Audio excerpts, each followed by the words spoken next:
ይህች ሀገር ከምታስቡት በላይ ድንቅ ናት። በአንድ በኩል የሰማይ ጠቀስ ህንፃዎች መድረሻ በሌላቸው የኒዮን መብራቶች ደምቀው የሰው መዓት እንደ ንብ የሚርመሰመስባትና በሰዓት 300 ኪሎ ሜትር የሚወነጨፉ ባቡሮች የሚበሩባት ሀገር ናት። በሌላ በኩል ደግሞ ጥቂት ኪሎ ሜትሮችን ብቻ ራቅ ብሎ ጊዜው የቆመ የሚመስልበት የጥንታውያን ቤተ መቅደሶች ጸጥታ የሆነበትና በወፎች ዝማሬ ብቻ የሚታወክበት የሻይ ስነ ስርዓት በታላቅ እርጋታ የሚከናወንባት ሀገር ናት። ይህች ሀገር ጃፓን ናት። በጣም ፈጣኑን ቴክኖሎጂ ከጥንታዊ ስርዓት ጋር እጅግ ዘመናዊ ኑሮ ደግሞ ካልተበረዘ ባህል ጋር አጣጥማ የያዘች ድንቅ ምድር። ዛሬ በዚህ ቪዲዮ ከማያርፉት የቶኪዮ ጎዳናዎች በስተጀርባ ያሉትን ምስጢሮች፣ የጃፓናውያንን አስገራሚ የአኗኗር ጥበብና ዓለም ስለዚህች ሀገር ያልሰማችውን እውነታዎች አንድ ባንድ እንፈትሻለን። ለመሆኑ ጃፓን እንዴት በአንድ እግሯ ወደፊት በአንድ እግሯ ደግሞ ወደ ኋላ መቆም ቻለች? አብራችሁን ቆዩ። በመጀመሪያ ስለ ጃፓን ንጽህና እናውራ። ጃፓን ውስጥ 7 ሚኒት ሚራክል ወይም የ7 ደቂቃ ተአምር የሚባል ነገር አለ። አንድ ባቡር ከመጨረሻው መድረሻው ደርሶ ተሳፋሪዎችን አውርዶ አዲስ ተሳፋሪዎችን ይዞ ለመመለስ ያለው ጊዜ ጥቂት ደቂቃ ብቻ ነው። በዚህች 7 ደቂቃ ውስጥ የጽዳት ሰራተኞች ልክ እንደ ወታደር ተሰልፈው ባቡር ውስጥ ይገባሉ። በእነዚህ ጥቂት ደቂቃዎች ውስጥ እያንዳንዱን ወንበር ያጸዳሉ፣ የቆሻሻ ማጠራቀሚያዎችን ባዶ ያደርጋሉ እና ባቡሩ ልክ አዲስ እንደተገዛ አስመስለው ይወጣሉ። ስራቸውን ጨርሰው ሲወጡ ደግሞ ለባቡሩ እና ለተሳፋሪዎቹ ጎንበስ ብለው ክብር ይሰጣሉ። እስቲ እናስበው፣ እኛም ሀገር ይሁን ሌላ ሀገር አውቶቡስ ወይም ባቡር ውስጥ ቆሻሻ መጣል እንደ ቀላል ነገር ሊታይ ይችላል። ጃፓን ውስጥ ግን ቆሻሻ መጣል ማለት ራስን ማዋረድ ማለት ነው። የሚገርመው ደግሞ በየመንገዱ ላይ የቆሻሻ ማጠራቀሚያ ወይም ትራሽ ካንስ ማግኘት በጣም አስቸጋሪ ነው። ጃፓናውያን ቆሻሻቸውን በፌስታል ይዘው ወደ ቤታቸው በመውሰድ እዛው ይጥላሉ። መንገድ ላይ ቆሻሻ ማግኘት እንደ ተአምር ነው። የጃፓን ትምህርት ቤቶች ልጆች በዲሲፕሊን የሚያድጉበት ጣቢያዎች ናቸው። እስቲ ቆም ብለን እናስብ። አንድ ሀገር የሚያደርገው ምንድን ነው? ህንፃዎቹ ወይንስ በውስጡ የሚኖሩት ሰዎች? ለጃፓናውያን ግን መልሱ አንድ ነው፣ ትምህርት። ነገር ግን ትምህርት ሲባሉ እኛ እንደምናስበው ሂሳብ ወይም ሳይንስ ብቻ አይደለም። ጃፓን ውስጥ ከእውቀት በፊት ስነ ምግባር ይቀድማል። ጃፓን ውስጥ እስከ 3ኛ ክፍል ወይም ደግሞ እስከ 10 ዓመት ዕድሜ ድረስ ተማሪዎች ትልቅ ፈተና ይፈተኑ። ለምን መሰላችሁ? የትምህርት ቤቶቹ ዋና ዓላማ ህፃናቱ እውቀት እንዲሸምቱ ሳይሆን እንዴት ሰው መሆን እንዳለባቸው፣ ሌላውን እንዴት ማክበር እንደሚችሉና ለተፈጥሮ እንዴት ርህራሄ እንደሚኖራቸው ለማስተማር ስለሆነ ነው። የኦሶጂ ሚስጥር፣ የጽዳት ሰራተኛ የሌለባቸው ትምህርት ቤቶች። ጃፓን ውስጥ በአብዛኛው ትምህርት ቤቶች ውስጥ የጽዳት ሰራተኛ የሚባል ቅንጦት የለም። አዎ ትክክል ነው። ትምህርት ቤቱን የሚያጸዱ ተማሪዎቹ ራሳቸው ናቸው። ይህ ኦሶጂ ይባላል። ተግባሩ ምንድን ነው ካላችሁ፣ በየቀኑ ትምህርት ቤቱ ከመጠናቀቁ በፊት ለ20 ደቂቃ ያክል ትምህርት ቤቱ ሙሉ በግርግር ሳይሆን በታላቅ ስነ ስርዓት ይጸዳል። ህፃናቱ በቡድን ይካፈላሉ። የተወሰኑት ክፍላቸውን ይጠርጋሉ፣ ሌሎቹ ኮሪደሩን ጨርቅ በውሃ ርሰው ይወለውላሉ፣ ሌሎቹ ደግሞ መጸዳጃ ቤቱን ያጸዳሉ። እስቲ ያስቡት፣ አንድ ተማሪ የጠረገውን ወለል ወይም ያጸዳውን መጸዳጃ ቤት መልሶ ያቆሽሻል? በፍጹም። ይህ ልምምድ ተማሪዎቹ ይህ የእኔ ንብረት ነው፣ ይህ ትምህርት ቤቴ የቤቴ አካል ነው የሚል ስሜት እንዲያዳብሯቸው ያደርጋል። ከትምህርት ቤት ሳንወጣ ጫማ መቀየር በተመለከተ ልንገራችሁ። በትምህርት ቤት መግቢያ ላይ ተማሪዎች የውጭ ጫማቸውን አውልቀው የውስጥ ጫማ ወይም ኡዋሲ ያደርጋሉ። ይህ ቆሻሻን ከውጭ ወደ ትምህርት ቤት አለማስገባት የሚለውን ትልቅ ፍልስፍናን ያሳያል።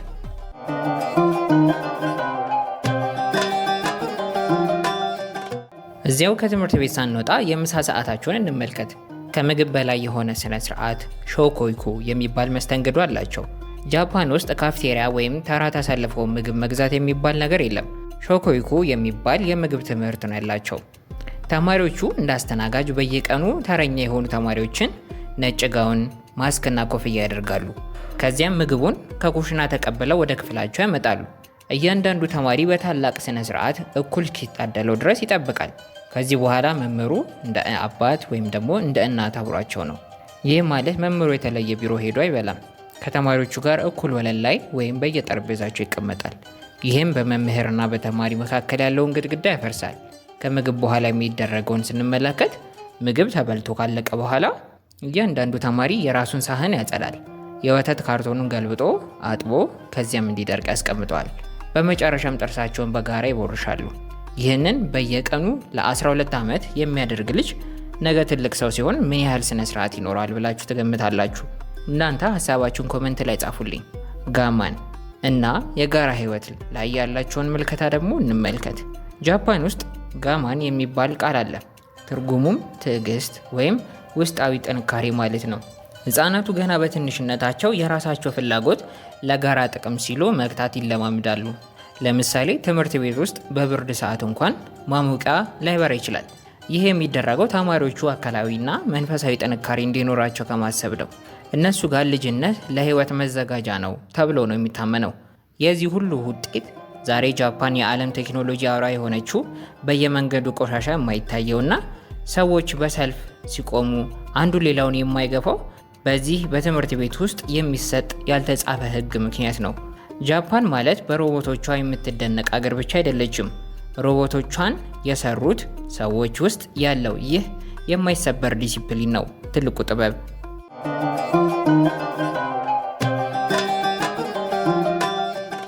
የጃፓን ፖሊስ ጣቢያዎችና የደህንነትን ሁኔታቸውን እንመልከት። ኮባን ካልቸር ይባላል። አሁን ደግሞ ወደ ጃፓን ሰላምና ደህንነት ስንሄድ ጃፓን ውስጥ ኮባን የሚባሉ ትንንሽዬ የፖሊስ ጣቢያዎች በየመንደሩ አሉ። ነገር ግን እነዚህ ፖሊሶች እኛ እንደምናውቃቸው ወንጀለኛ የሚያድኑ ብቻ አይደሉም። የጠፋ ዕቃ አይጠፋም። ጃፓን ውስጥ የገንዘብ ቦርሳችሁን ወይም ውድ ስልካችሁን መንገድ ላይ ቢወድቅባችሁ የመገኘት እድሉ 90% በላይ ነው። ለምን መሰላችሁ? ያገኘው ሰው ወደ እነዚህ ኮባን ጣቢያዎች ወስዶ ስለሚያስረክብ ነው። በየአመቱ በሚሊዮን የሚቆጠር ዶላር መንገድ ላይ ወድቆ ተገኝቶ ለባለቤቶች ይመለሳል። ሌላው የህፃናት ነፃነት ነው። በጃፓን የ6 እና የ7 ዓመት ህፃናት ብቻቸውን ባቡር ተሳፍረው አውቶቡስ ቀይረው ትምህርት ቤት ይሄዳሉ። ወላጆች ልጄን ሰው ይወስድብኛል ወይም መኪና ይገጫዋል ብለው አይሰጉም። መላው ማህበረሰብ እንደ ጠባቂ ነው የሚታየው። የተፈጥሮ ፍቅር እና የቼሪ ብሎሰም ወይም ሳኩራ የሚባለውን አስገራሚ ክብረ በዓል ደግሞ ልንገራችሁ። ጃፓን የቴክኖሎጂ ሀገር ብቻ ሳትሆን ተፈጥሮን የምትንከባከብ ሀገርም ናት። በየአመቱ ሳኩራ ወይም የቼሪ አበቦች የሚያብቡበት ወቅት ለጃፓናውያን እንደ ትልቅ ብሔራዊ በዓል ነው የሚቆጠረው። ስለ ሃናሚ ላውራችሁ። አበቦቹ የሚያብቡት ወቅት በሚሊዮን የሚቆጠሩ ጃፓናውያን ከቤታቸው ወጥተው በዛፎች ስር ምንጣፍ አንጥፈው ከቤተሰቦቻቸው ጋር ይዝናናሉ። ይህ ሃናሚ ይባላል። የሚገርመው ግን ይህ አበባ የሚቆየው ለ2 ሳምንት ብቻ ነው። ጃፓናውያን ይህንን አበባ ለምን ይወዱታል መሰላችሁ? ህይወት ልክ እንደ ሳኩራ አበባ ናት፣ ውብ ናት፣ ግን ደግሞ አጭር ናት የሚል ትልቅ ፍልስፍና ስላላቸው ነው። ውበትን በጊዜው ማድነቅና ለህይወት ዋጋ መስጠትን ያስተምራቸዋል። አስገራሚው ነገር ግን በዚህ በዓል ላይ ንጽህናውን ልንገራችሁ።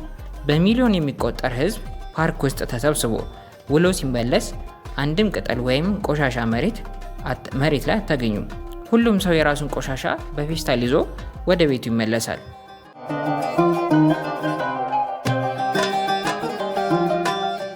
የጃፓን ልዩ ባህልና ስነ ስርዓት። ጃፓን ውስጥ ስትዘዋወሩ አንድ ነገር በግልጽ ይሰማችኋል። ይኸውም መከበር ነው።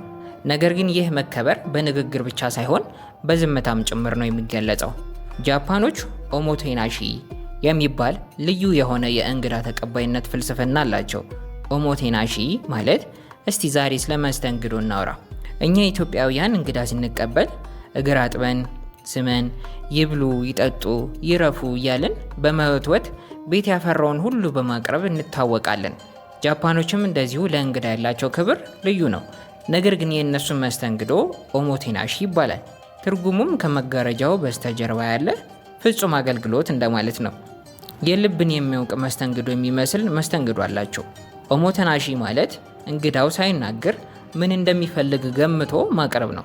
ለምሳሌ በሆቴል ቤት ጃፓን ውስጥ በባህላዊ ሆቴል ወይም ሮሃን ብታርፉ አስተናጋጆቹ እናንተ የሚንከባከቡት ልክ እንደ ንጉስ ነው።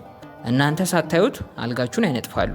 ስትወጡም ጫማችሁን አቅጣጫውን አስተካክለው ያስቀምጣሉ። ዓላማቸው የእናንተን አይንና ጆሮ ሲያረብሹ ሁሉንም ነገር ምቹ ማድረግ ነው። እስቲ ስለሌላው ደግሞ ልንገራችሁ። ኢራሻይ ማሴ የተሰኘው ትልቁ የማጎንበስ ሰላምታን እንመልከት። አንድ ጃፓናዊ ሬስቶራንት ወይም ትልቅ የገበያ ማዕከል ስትገቡ ሁሉም ሰራተኞች በአንድ ድምፅ ኢራሻይ ማሴ ብለው ይጮሃሉ። ትርጉሙ እንኳን በደህና መጡ ማለት ነው።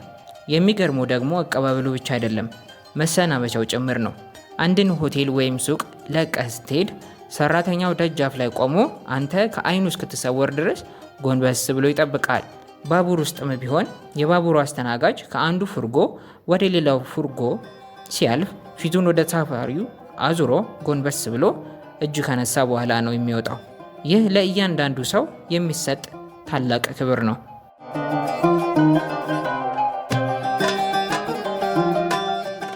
ጃፓናውያን ውስጥ ለሚሰጡት አገልግሎት ቲፕ ወይም ጉርሻ በጃፓን ዘንድ ልስጥ የምትሉ ከሆነ ነውር ነው። እኛ ሀገር ወይም አውሮፓና አሜሪካ አንድ አስተናጋጅ ጥሩ ካስተናገደን ጉርሻ ወይም ቲፕ እንሰጣለን። ጃፓን ውስጥ ግን ቲፕ መስጠት እንደ ስድብ ነው የሚቆጠረው። ምክንያቱም አንድ ጃፓናዊ ስራውን የሚሰራው ለተጨማሪ ገንዘብ ብሎ ሳይሆን ስራዬን በትክክል መስራት አለብኝ ከሚል የክብር ስሜት ነው። ገንዘብ ከሰጠኸኝ ጥሩ አገልግሎት የምሰጠው በገንዘብ ተገዝቼ ነው ብሎ ሊቀየምህ ይችላል። ጃፓን ውስጥ ሬስቶራንት ውስጥ ገንዘብ ረስተህ ብትወጣ አስተናጋጁ ሮጦ መንገድ ላይ ይይዝህና ገንዘብ ረስተሃል ብሎ ይመልስልሃል። ለእነርሱ በኩራት ማስተናገድ ከገንዘብ በላይ ነው። ከኢትዮጵያ ጋር ስናነጻጽረው እኛ ጋር እንግዳን የምናስተናግደው እባክህ እስቲ ይችን ብላ፣ እስቲ ይህንን ቅመስ እያል ፍቅርን በመግለጽ በመጨዋወት ነው።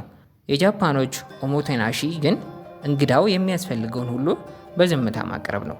ይህ የጃፓን መስተንግዶ አስገራሚ ጥበብ ነው። በዚህም ምክንያት ሀገሪቱን የዓለማችን ተመራጭ የቱሪስት መዳረሻ ያደርጋታል። ነገር ግን ይህን ሁሉ ክብርና ትህትና በየቀኑ ማሳየት ለሰዎቹ ምን ያህል ድካም ይኖረው ይሆን? በየቀኑ ጎንበስ ማለት፣ ስሜትን ደብቆ ሌላውን ማስደሰት ምን ዋጋ ያስከፍላል? ሰብስክራይብ ያላደረጋችሁ አሁን በማድረግ ሌሎች አስገራሚ ቪዲዮዎች እንዲደርሳችሁ ይሁን።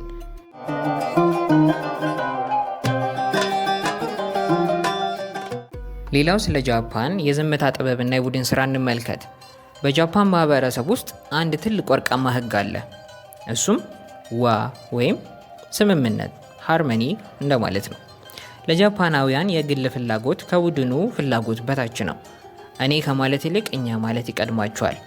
ይህ አስተሳሰብ ነው ጃፓንን እንደ አንድ ሰዓት ሞተር ተቆራኝታ እንድትሰራ ያደረጋት። የዝምታ ህግ ምን እንደሚመስል እንመልከት። ጃፓን ውስጥ የህዝብ መጓጓዣዎች ባቡርና አውቶቡስ ውስጥ ስትገቡ የሚገርማችሁ ነገር ቢኖር ዝምታው ነው። 1000 ሰው ባለበት ባቡር ውስጥ መርፌ ቢወድቅ ይሰማል ቢባል ማጋነን አይሆንም። ጃፓኖች ስልካቸው ሳይለንት አይሉም። ማነር ሞድ ወይም የስነ ምግባር ሁኔታ ነው የሚሉት። ባቡር ውስጥ ስልክ ማውራት እንደ ትልቅ ነውርና ሌላውን እንደ መበደል ይቆጠራል። እያንዳንዱ ሰው የሌላውን ሰው የመረጋጋት መብት ይጠብቃል። እኔ ስልክ ማወራ ሌላው ይረበሻል ብሎ ማሰብ እንደ ግዴታቸው ነው የሚቆጥሩት። ከኢትዮጵያ ጋር ስናነጻጽረው እኛ ጋር አውቶቡስ ወይም ታክሲ ውስጥ ስልክ ሲደወል ሃሎ የት ነህ? አዎ መጣሁ እያልን መላው ተሳፋሪ ታሪካችንን እንዲሰማው እናደርጋለን። ጃፓን ውስጥ ግን ይህ ሌላውን አለማክበር ተደርጎ ስለሚወሰድ ድንገት ስልክ ቢደወል እንኳን ሰውየው አፉን ይዞ ጎንበስ ብሎ የሚቀጥለው ጣቢያ ወርዶ ነው የሚያወራው። ኩኪ ኦ ዮሙ። ይህ ለጃፓናውያን እጅግ ወሳኝ የሆነ ማህበራዊ ጥበብ ነው።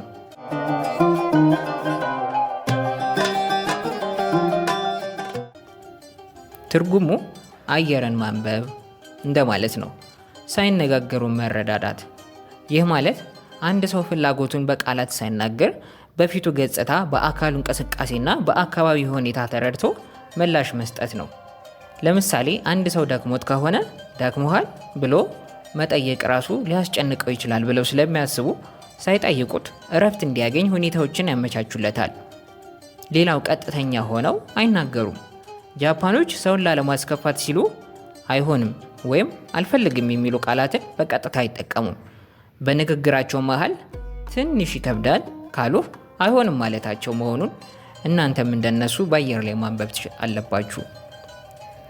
የቡድን ስራ ጃፓን ውስጥ ጎልቶ መውጣት ብዙም አይመከርም። የወጣ ሚስማር በመዶሻ ይመታል የሚል ታዋቂ አባባል አላቸው። ውሳኔ አሰጣጣቸውን እንመልከት። በጃፓን ኩባንያዎች ውስጥ አንድ ውሳኔ ለማሳለፍ ረጅም ጊዜ ይፈጃል። ምክንያቱም እያንዳንዱ የቡድኑ አባል መስማማት ስላለበት ነው። አንዴ ከተስማሙ ግን እንደ ነፋስ ፈጥነው ስራውን ያከናውኑታል። ስኬት የጋራ ነው። አንድ ስራ ሲሳካ እኔ ሰራሁት አይባልም፣ በሁላችንም ጥረት ተሳካ ነው የሚባለው። ይህ ስሜት ነው ጃፓንን ከጦርነት በኋላ በጋራ እንድትቆም ያደረጋት። ይህ አየርን የማንበብና በዝምታ የመከባበር ባህል ለሀገሪቱ ሰላምና ስርዓት ትልቅ አስተዋጽኦ አለው። ነገር ግን ሁል ጊዜ የሌላውን ስሜት ለማንበብ መጨነቅ በሰዎች ላይ ከፍተኛ የአእምሮ ጫና ይፈጥራል።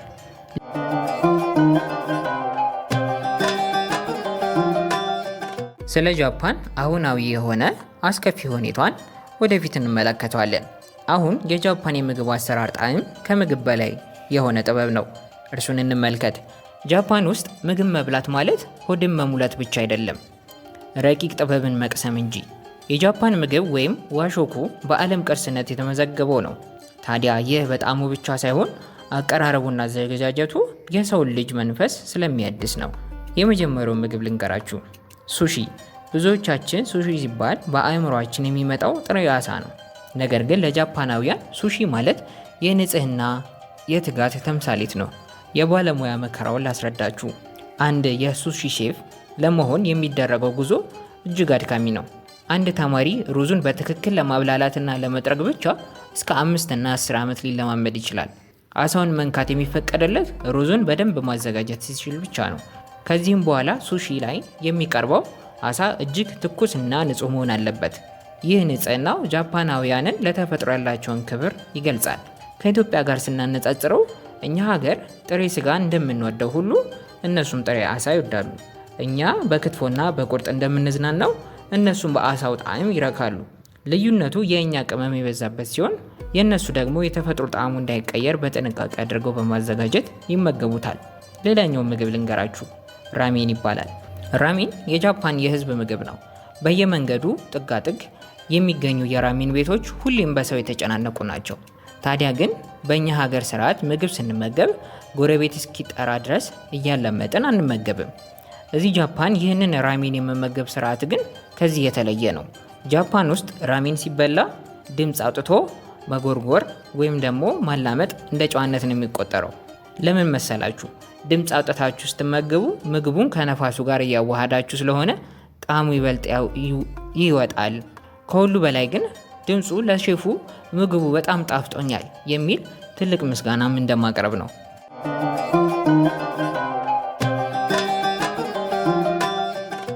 የማጎንበስ የጃፓናውያንን ሰላምታ እንመልከት። ብዙዎቻችን ጎንበስ ብለው ሰላምታ እንደሚሰጡ እናውቃለን።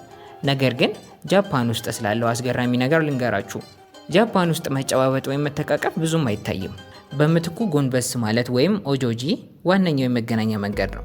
የሰላምታዎቹ ደረጃ እና ተረጓሚያቸውን እንመልከት። ኤሻኩ ይባላል። ኤሻኩ ማለት 15 ዲግሪ ማጎንበስ ሲሆን ለጓደኛ ወይም ለምናውቀው ሰው ቀለል ብሎ እጅ መንሳት እንደማለት ነው። ሁለተኛው ደግሞ ኬይሬ ሲባል 30 ዲግሪ ማጎንበስ ሲሆን በስራ ቦታ፣ ለበላይ አካል ወይም ደግሞ ለእንግዳ የሚደረግ ትልቅ ሰላምታ ነው። ሶስተኛው ሳይኬይሬ ሲባል 45 ዲግሪ ማጎንበስ ነው። እጅግ ከፍ ያለ አክብሮት ለማሳየት ወይም ትልቅ ስህተት ተሰርቶ ይቅርታ ለመጠየቅ የሚደረግ ነው። አንድ ጃፓናዊ ጎንበስ ሲል እኔ ካንተ በታች ነኝ ማለቱ ሳይሆን አከብርሃለሁ፣ ደህንነትህ ያሳስበኛል እንደማለት ነው። ከኢትዮጵያ ጋር ስናነጻጽረው እኛም ታላላቆቻችንን ስናይ ጎንበስ ብለን እጅ በመንሳት ትልቅ ባህላችን ነው። ጃፓኖች ግን ይህንን ስነ ስርዓት በየቀኑ በየደቂቃውና በሁሉም ቦታ ሱቅ ውስጥ፣ ስራ ቦታ፣ መንገድ ላይ በመተግበር ማህበራዊ ትስስራቸውን ያጠናክራሉ። ታዲያ ምን ያደርጋል፣ ይህ ሁሉ ያየነው ውበት፣ ንጽህና፣ ስነ ስርዓትና መከባበር ጃፓንን ልዩ ያደርጋታል። ነገር ግን ይህ ሁሉ ወርቅ የሆነ ባህል የራሱ የሆነ ከባድ ዋጋ አለው። ሰዎች ሁል ጊዜ ለሌላው ሲጨነቁ፣ ስሜታቸውን ደብቀው ለስርዓቱ ሲገዙ፣ ከጠዋት እስከ ማታ ከፍተኛ ስነ ልቦናዊ ጫና ውስጥ ሲኖሩ ውስጣቸው ምን ይሰማው ይሆን? ያ ያየነው ጸጥተኛ ዝምታ ጀርባ ምን አይነት ህመም አለ?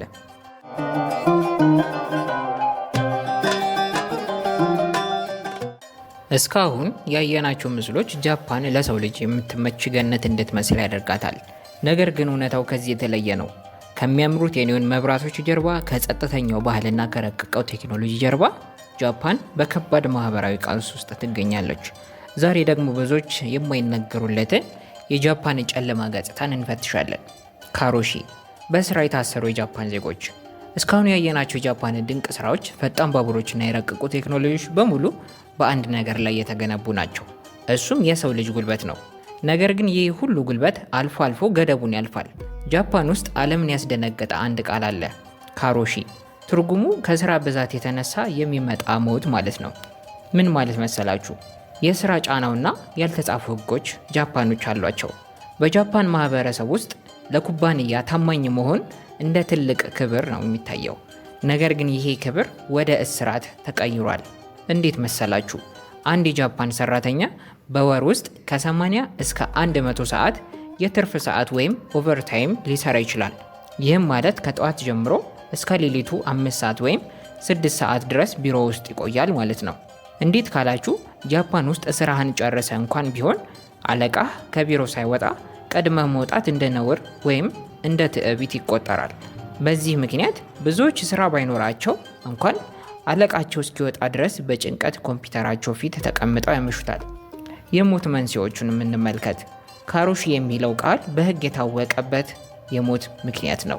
ሰዎች በዚህ ጫና ምክንያት በከፍተኛ የልብ ድካም ወይም በአንጎል ደም መፍሰስ ወይም ስትሮክ የምንለውን በጠረጴዛቸው ላይ ተደፍተው ይሞታሉ። የአእምሮ ጭንቀት ወይም ዲፕሬሽን ውስጥ በመግባት ራሳቸውን እስከ ማጥፋት ይደርሳሉ። በጃፓን ባቡር ጣቢያዎች ላይ ብዙ ጊዜ ባቡሮች የሚዘገዩበትም ሰዎች ራሳቸውን ባቡር ስር በመወርወር ህይወታቸው ስለሚያጠፉ ነው። እኛ ሀገርም ሌላም ሀገር ሰዎች ስራ የሚሰሩት ህይወታቸውን ለመደገፍ ነው። ጃፓን ውስጥ ግን ስራ ህይወት ራሷ ሆናለች። እኛ ነገ ይደርሳል ብለን ዘና የምንልባቸውን ሰዓታት እነሱ ጋር ዛሬውኑ አልቆ መገኘት አለበት በሚል ውጥረት ይተካሉ። ሰልጥነው ዓለምን ያስገረሙት እነዚህ ሰዎች ዛሬ በገዛ ስራቸው ታስረው የራሳቸውን ህይወት መግዛት አቅቷቸዋል። ታዲያ የመንግስት ጥረት ምን መፍትሄ ለማምጣት ተሞከረ ካላችሁ፣ የካሮሺ ሞት እየበዛ ሲመጣ የጃፓን መንግስት ፕሪሚየም ፍራይዴይ የሚል ህጎችን አውጥቷል። ሰራተኞች በወር 1 ቀን ቀድሞ እንዲወጡ፣ አልፎ ተርፎም በግዳጅ መብራት በማጥፋት ሰራተኞች ወደ ቤታቸው እንዲሄዱ ለማድረግ እየሞከሩ ነው። ነገር ግን በሰዎች ውስጥ የሰረጸው የስራ አምልኮ ባህል በቀላሉ የሚለቅ አልሆነም። ሌላው አስገራሚ ነገር ሂኪ ኮሞሪ እና ኮዶ ኩሺ ነው። በዚህኛው የጃፓን ገጽታ ላይ ደግሞ የምናየው ስለ ስራ ብዛት ሳይሆን ስለ ሰው ልጅ መራራቅ ነው። ጃፓን ውስጥ በሚሊዮን የሚቆጠሩ ሰዎች በገዛ ቤታቸው ውስጥ ተዘግተው ይኖራሉ። እነዚህ ሰዎች ሂኪ ኮሞሪ ይባላሉ።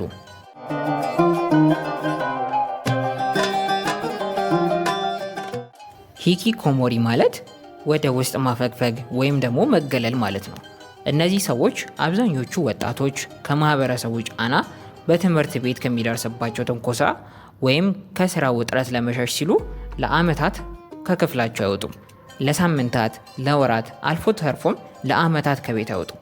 ምግባቸው በበሩ ስር ይገባላቸዋል። እነሱ ግን ከቤተሰቦቻቸው ጋር እንኳን አይነጋገሩም። ጓደኛቸው ኮምፒውተርና ኢንተርኔት ብቻ ነው። ግን ለምን የሚል ጥያቄ ከፈጠረባችሁ ጃፓን ውስጥ ስኬታማ ካልሆንክ እንደ ውድቀት ነው የምትቆጠረው። ይህ የመውደቅ ፍርሃት ወጣቶቹን ከዓለም ጋር እንዳይቀላቀሉ አድርጓቸዋል። ኮዶ ኩሺ የብቸኝነት ሞት የሚባለውን ደግሞ ልንገራችሁ።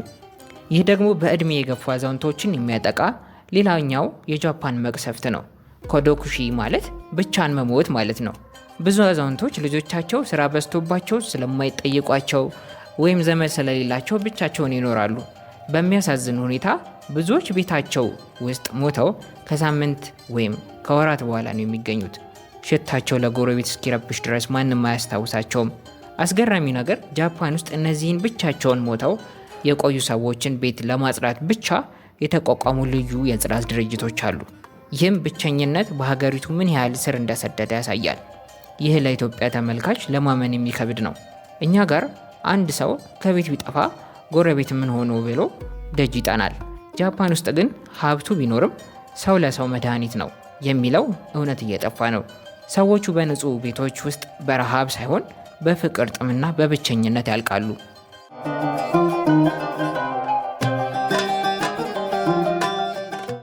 የህዝብ ቁጥር መመናመን ወይም ደግሞ ዘ ኢንቪዚብል ክራይሲስ ይባላል። ይህ ሁሉ ተደምሮ ጃፓን አደገኛ ሁኔታ ላይ ወድቃለች። ወጣቶች ሂኪኮሞሪ ስለሆኑ ወይም ስራ ስለበዛባቸው ትዳር አይመሰርቱም፣ ልጅም አይወልዱም። ባዶ መንደሮች ትመለከታላችሁ። በጃፓን ገጠራማ አካባቢዎች ብዙ ቤቶች ተጥለው ይገኛሉ። የሚረከባቸው ወጣት ስለሌለ መንደሮች በሙሉ በሽማግሌዎች ብቻ ተሞልተዋል። የትምህርት ቤቶች መዘጋት፣ በየዓመቱ በየመቶዎች የሚቆጠሩ ትምህርት ቤቶች ተማሪ በማውጣት ይዘጋሉ። ይህም ጃፓን ወደፊት የሰው አልባ ሀገር ትሆን ይሆን የሚል ስጋት ይፈጥራል። ይህ የጃፓን መራራ እውነት ነው። ሀገርን ለማልማት የሚከፈለው መስዋዕትነት ሰውን የሚረሳ ከሆነ መጨረሻው እንዲህ አይነት ባዶነት ይሆናል። ነገር ግን ጃፓን አሁንም ተስፋ አልቆረጠችም።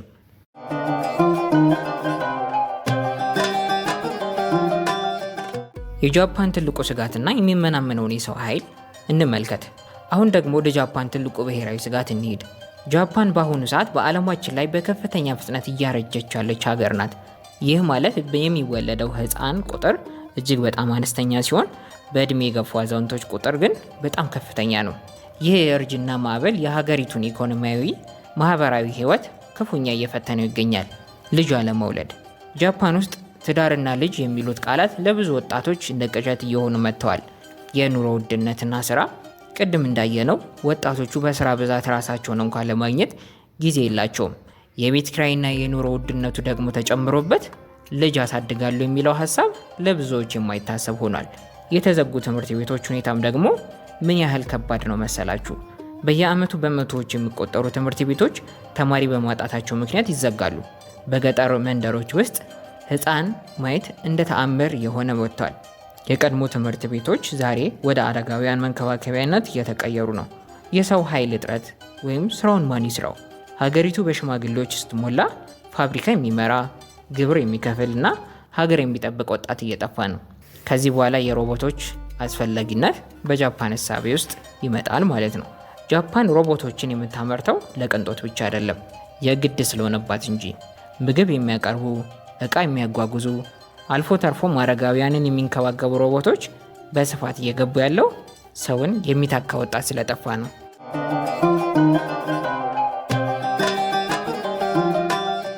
አዛውንቶች ሲሰሩ በየቦታው ትመለከታላችሁ። ጃፓን ውስጥ በ70 እና በ80 ዓመታቸው የታክሲ ሹፌር ሲሆኑ፣ በጥበቃ ስራ ላይ ያሉ ወይም በሱፐር ማርኬት ውስጥ የሚሰሩ አዛውንቶችን ማየት በጣም የተለመደ ነው። እረፍት የሚያደርጉበት እድሜያቸው ሀገሪቱ እንዳትቆም ሲሉ መስራት ግዴታቸው ነው። እኛ ሀገር ትልቁ ሀብታችን ወጣት ነው። በየመንገዱ የሚርመስመሰው ትምህርት ቤት የሚሞላውና ስራ የሚፈልገው ወጣት ቁጥር እጅግ ከፍተኛ ነው። ጃፓን ግን ወጣት ናት ብለን ብናስብም በውስጧ ግን እያረጀች ያለች ሀገር ናት። እኛ ስራ አጥ ወጣት በዛ ብለን ስንጨነቅ፣ እነሱ ወጣት ጠፋ ብለው ይጨነቃሉ። ስለ ጠፉ መንደሮች ደግሞ ልንገራችሁ። ይህ የቀውስ ውጤት በጃፓን ገጠራማ አካባቢዎች በግልጽ ይታያል። አኪያ ይባላል። ጃፓን ውስጥ በሚሊዮን የሚቆጠሩ አኪያ ወይም ባዶ ቤቶች አሉ። ባለቤቶቻቸው ሲሞቱ የሚወርሷቸው ልጅ የለም። ወጣቶቹ ወደ ከተማ ስለሄዱ ቤቶቹ ጭር ብለው ይቀራሉ። መንግስት እነዚህን ቤቶች በነፃ ወይም በጣም በረከሰ ዋጋ ሊሰጥ ቢሞክርም ተረካቢ ማግኘት ከባድ ሆኗል። ታቴ ማኤ እና ሆኔ። ስለ ሁለቱ ደግሞ ምስጢር ልንገራችሁ።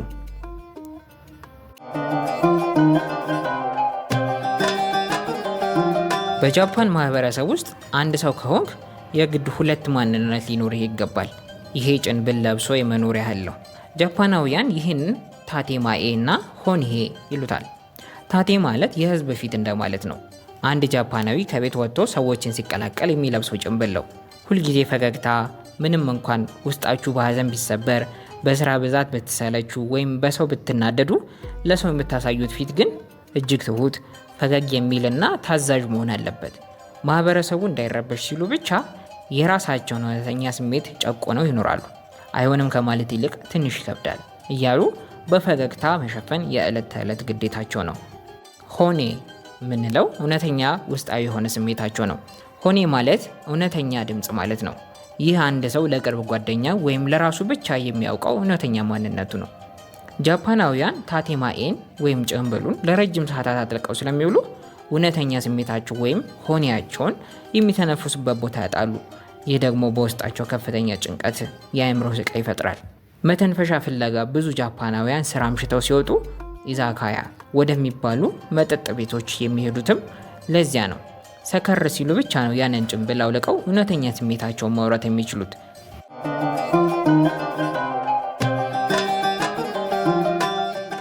ታዲያ አሁን እስቲ ስለ ጃፓን ድብቅና አስገራሚ የጃፓን እውነታዎችን ልንገራችሁ። አሁን ደግሞ የጃፓንን ከባድ ገጽታ ትተን ወደ ምናባዊ አስገራሚው ዓለም እንግባ። ጃፓን ውስጥ ስትዘዋወሩ በየጥጋጥግ የምታገኟቸው ነገሮች ሌላ ቦታ የሉም። ሀገሪቱ የቴክኖሎጂ ብቻ ሳትሆን የአጃኢብ ነገሮችን መፍለቂያ ናት። የቬንዲንግ ማሽኖች ግዛት ያሉበት ነው። እስቲ ያስቡት፣ በበረሃማ መንገድ ላይ የተጓዛችሁ ወይም በጣም ርቆ በሚገኝ ተራራ ጫፍ ላይ ሆናችሁ በድንገት ቀዝቃዛ ለስላሳ ወይም ትኩስ ቡና አማራችሁ። እኛ ሀገር ይሄ ቢሆን ምን ነው ሱቅ ቢኖር ብለን ተመኝተን እንቀራለን። ጃፓን ውስጥ ግን ይሄ ምኞት አይደለም፣ እውነታ ነው። ጃፓን ውስጥ መሄጃ በሌላቸው ቦታዎች ሁሉ በየጥጋጥጉና በየመንገዱ እነዚህን ጂዶ ሃንዋይኪ ወይም የሳንቲም መክፈያ ማሽኖችን ታገኛላችሁ። ይህ በመኖሩና በቁጥር ብዛት ደግሞ ጃፓን በዓለማችን ከፍተኛ የቬንዲንግ ማሽን ክምችት ያላት ሀገር ናት። የማሽን ብዛቱ በመላው ጃፓን ከ5 ሚሊዮን በላይ ማሽኖች አሉ። ይህ ማለት ለእያንዳንዱ 25 ሰው አንድ ማሽን ይደርሷል እንደማለት ነው። ለምን በዙ? ጃፓናውያን ለምቾት ያላቸው ፍቅር በጣም ከፍተኛ ነው። በተጨማሪም በየመንገዱ ሱቅ ከፍቶ ሰራተኛ ከሚቀጠር ማሽኑ በራሱ 24 ሰዓት ስራውን ስለሚሰራ ለንግድ በጣም ይመቻቸዋል። የማይሸጡት ነገር የለም። እነዚህ ማሽኖች የሚሸጡት ለስላሳ ብቻ ነው ብላችሁ ካሰባችሁ ተሳስታችኋል። ትኩስ ምግቦች ሳንቲም ከታችሁ ጥቂት ሰከንዶች ስትጠብቁ ትኩስ ራሜን ወይም ፓስታ፣ የተጠበሰ ድንች፣ አልፎ ተርፎም ትኩስ በርገር አብስለው የሚያወጡላቸው ማሽኖች አሉ። ዣንጥላ፣ የልብስ ማጠቢያ ሳሙና፣ የጃፓን ሩዝ፣ አልፎ ተርፎም ትኩስ የአበባ ዘለላ የሚሸጡ ማሽኖች በየመንገዱ ተተክለዋል። ቴክኖሎጂው አንዳንዶቹ ማሽኖች የፊታችሁን ገጽታ አይተው ይህ ሰውዬ ደክሞታል፣ ይሄኛው መጠጥ ይሻለዋል ብለው እስከ መምከርም ይደርሳሉ። ታዲያ እነዚህ ማሽኖች ለሌባ አይደረጉም ካላችሁ ሰባሪ የለም። እነዚህ ማሽኖች በሚሊዮን የሚቆጠር ገንዘብ ይዘው ውድ መጠጦችን ሞልተው በጨለማ መንገድ ላይ ብቻቸውን ያድራሉ። ማንም መጥቶ ገንዘቡን ልውሰድ ብሎ ማሽኑን የሚሰብር የለም። ጃፓን ውስጥ ማሽኑ በሰላም መንገድ ላይ ማደሩ የሀገሪቱን የደህንነት ደረጃና የሰዎቹን ታማኝነት በግልጽ ያሳያል። ጃፓን ውስጥ የሌላውን ንብረት አለመንካት ሕጋቸው ብቻ ሳይሆን ባህላቸውም ነው። አንድ ማሽን በበረዶ በተሸፈነ ተራራ ጫፍ ላይ ብቻውን ቆሞ ብታዩት ጃፓናውያን ለስርዓት ያላቸውን ክብር ይነግራቸዋል። እነዚህ ማሽኖች በጃፓን ባህል ውስጥ ሌላው ድንቅ ስራቸው በአንድ ጊዜ ያላቸው ሚና ነው። በአንድ ጊዜ ውስጥ የአደጋ ጊዜም እንደ ሱቅ መሆን ይችላሉ። ጃፓን ውስጥ የመሬት መንቀጥቀጥ ወይም ሌላ አደጋ ሲከሰት ብዙዎች ማሽኖች በነፃ መጠጦችን እንዲሰጡ ተደርገው ተዘጋጅተዋል። ማሽኑ ለአደጋም ጊዜ ያገለግላል ማለት ነው።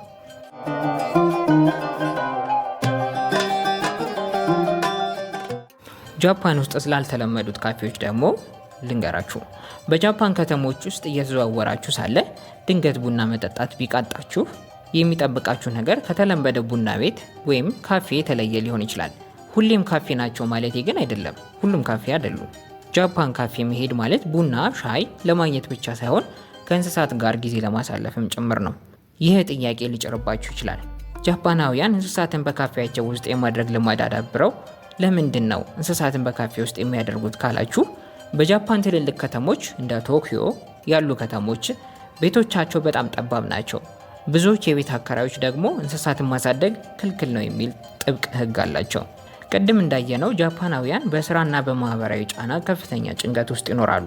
ከእንስሳት ጋር ጊዜ ማሳለፍ ደግሞ ሳይንሳዊ በሆነ መንገድ የሰውን ልጅ ጭንቀት እንደሚቀንስ ስለሚያምኑ እነዚህ ካፌዎች እንደ መድኃኒት ያገለግላሉ። በጃፓን ውስጥ የድመት ካፌ ካት ካፌ ማግኘት በጣም የተለመደ ነው። ነገር ግን እዚያ ላይ ብቻ አይቆምም። የጉጉት ካፌ አይኖቻቸው የሚያፈጡ ውብ ጉጉቶች በትከሻችሁ ላይ እያረፉ ቡናችሁን የምትጠጡበት ስፍራ፣ ሄድጆግ ካፌ ወይም ደግሞ ጃርት የሚመስል ትናንሽዬ ሸዋማ እንስሳት በእጃችሁ ይዛችሁ የምትጫወቱበት ልዩ ቦታ፣ የዝንጀሮ ካፌ፣ አልፎ ተርፎም ትናንሽ ዝንጀሮች ምግብና መጠጥ የሚያቀርቡላችሁ ወይም አብረዋቸው የሚጫወቱባቸው ካፌዎች አሉ።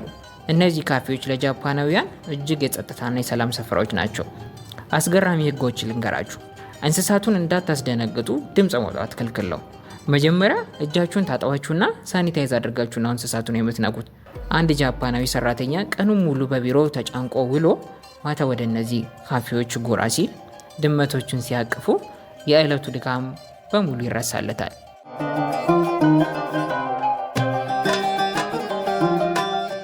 ከኢትዮጵያ ጋር ስናነጻጽረው እኛ ሀገር ድመትና ውሻ በየደጃፋችን አሉ። አንዳንዴም እንደ ተራ ነገር እናያቸዋለን። ጃፓን ውስጥ ግን አንድን እንስሳ ለ1 ሰዓት አቅፎ ለመጫወት ገንዘብ ተከፍሎ ወረፋ ይያዛል። ይህ የሚያሳየው የሰው ልጅ ተፈጥሮንና እንስሳትን ምን ያህል እንደሚናፍቁ ነው። እኛ በነፃ የምናገኘው የቤት እንስሳ ፍቅር እዚያ ውድ ቅንጦት ነው። ጃፓን ማለት ማለቂያ የሌለው ግርምት ናት። ያየነው አስደናቂ ቴክኖሎጂ፣ ያየነው ጥብቅ ስርዓት፣ ያየነው ኦሞቴናሺ ወይም መስተንግዶና እነዚህ ሁሉ እንግዶች ነገሮች ተደምረው ጃፓንን ልዩ ያደርጋታል። ነገር ግን ይህ ሁሉ ጉዞ መጨረሻው ምንድን ነው? ጃፓን ለቀጣዩ ትውልድና ለሌላው ዓለም በተለይም እንደኛ ያሉ ሀገራት ምን አይነት ትምህርትን ትሰጣለች? ስኬቷን እንዴት እንውሰደው? ውድቀቷንስ እንዴት እንረዳው?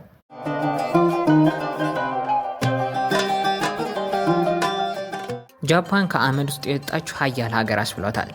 የዛሬ 80 ዓመት ገደማ በሁለተኛው የዓለም ጦርነት ማብቂያ ላይ ጃፓን የወደመች ሀገር ነበረች።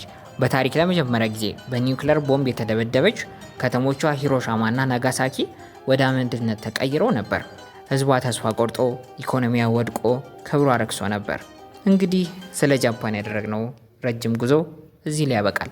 በጉዟችንም ጃፓን እጅግ ዘመናዊ፣ እጅግ ትሁት፣ ግን ደግሞ እጅግ የምትጨነቅም ሀገር መሆኗን አይተናል። ነገር ግን ከሁሉም በላይ ጃፓን ለዓለም የምታስተምረው አንድ ትልቅ ሚስጥር አለ። እሱም ጽናት ነው። ቪዲዮን ከወደዳችሁ ላይክ እና ሰብስክራይብ ማድረግ አትርሱ። በሌላ ቪዲዮ እስከምንገናኝ መልካም ጊዜ